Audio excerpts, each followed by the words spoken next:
go back to Weird Weekends. Okay. Because that was kind of your first big show. It was my own solo venture, and it came off the back of doing TV Nation. I'd done two years of TV Nation with Michael Moore, and I think by the end, well, what happened was it didn't get renewed. And so, and then meanwhile, the BBC, slightly behind Michael Moore's back, had approached me and said, here, why don't you come and make a show on your own with us? Conniving industry. Which I think Michael was a bit upset about. And in hindsight, I don't really know whether he was right or wrong to be upset, but evidently he was. He felt a bit as though I should have consulted with him. Is that friction that still exists? No, we deaded that beef.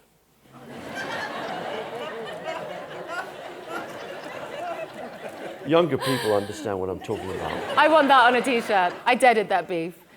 We deaded the beef, and we're cool now. We're cool now. Should we watch a little clip from Yes. Weird Weekends? Did I actually set up Weird? So Weird Weekends was my attempt at a long-form kind of version of what I'd been doing at TV Nation, and you know, as opposed to a sort of 7 or 10 minute segment, we've got a 50-minute program to fill, and with that went a sense that, do you know what, this can't just be me goofing off. And most of my TV Nation segments involve me making fun of people, more or less. And in Weird Weekends, I sort of said, you know what, we need to expand the emotional palette a bit, and it can't just be me. We've got to actually have some other moods in here and get to know people and like people.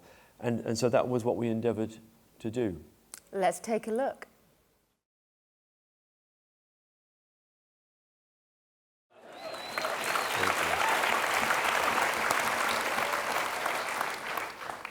That looked horrible for you. That was I don't really have the form of words to describe what that was.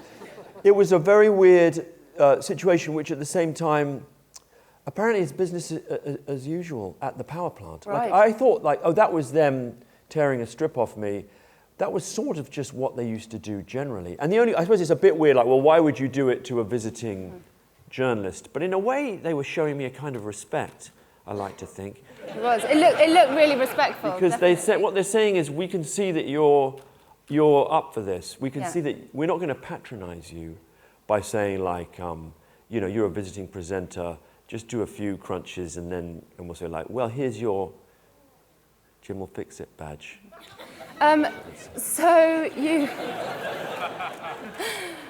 you are probably... We'll come on to that later. Yeah, let's get back into that. You're probably aware of Ruby Wax's comments on your friend Adam Buxton's podcast, where I'm just going to play the clip, actually. Okay. Oh, gosh, I haven't heard this. Quote her.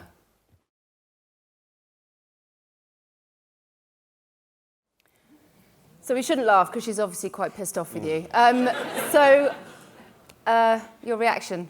Well, I haven't heard that before, but I'd heard about it, and I think I read a transcript of it. And I think, you know, I think the first thing to say is that I was in America throughout the 90s, from about 91 to 98, at the time at which sort of Ruby Wax was on TV a lot, making many of the shows that she's best known for. As a result, I hadn't seen many of them, in fact, none of them until later on. All through TV Nation and Weird Weekends, I had no real knowledge of anything she'd done on TV. And so it is mistaken, the idea that I took things from her, at least took very much from her. I would acknowledge that there was a certain amount, when I made the first celebrity profile, Jimmy Savile, it was sort of in the air, the idea that, oh, in some ways this is similar to what Ruby Wax does. Mm-hmm. But I don't think I'd seen, maybe I'd seen one or two of her profiles.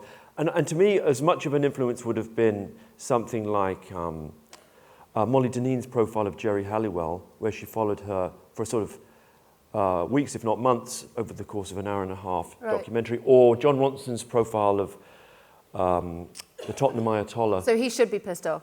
Well, Ronson's got more of a right to be annoyed than Ruby Wax. But I also feel as though people kind of resenting you is kind of a compliment.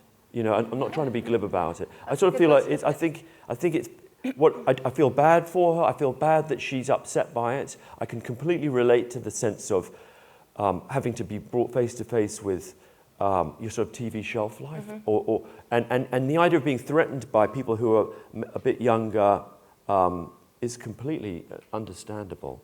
So and I feel, a man. And at the same time, and a man, and and at the same time, a little part of me is, I suppose, yeah, flattered that she would be so annoyed.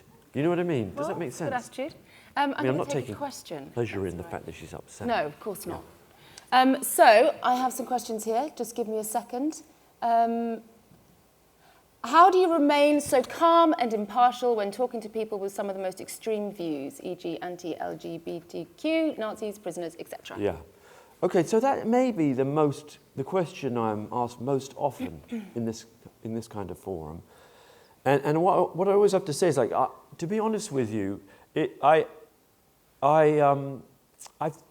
try not to be as calm as I am. In other words, it takes more effort for me it doesn't take an effort to be calm. Like, sometimes I have to make myself more confrontational. Right. I have a tendency to be a little bit sort of over, maybe laid back.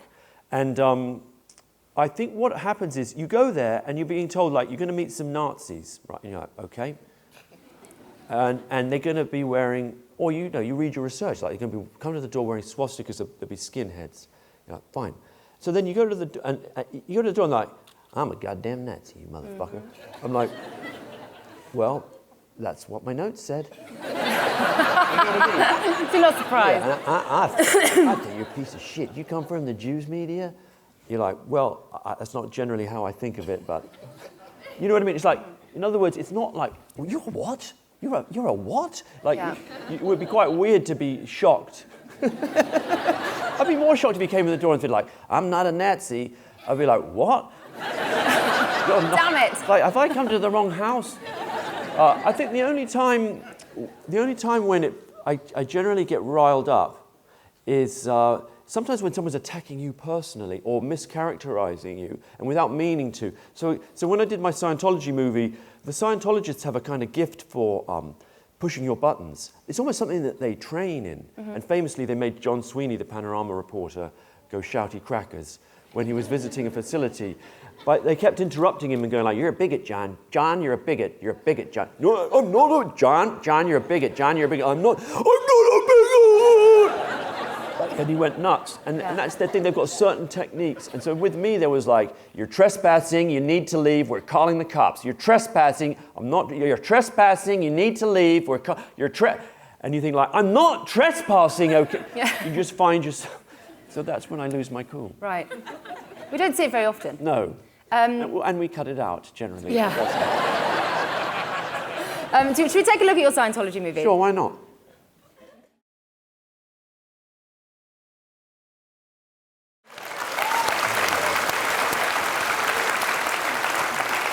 I love seeing that side of you. I love seeing that side of you, that kind of persistent, cheeky chops that you turn into sometimes.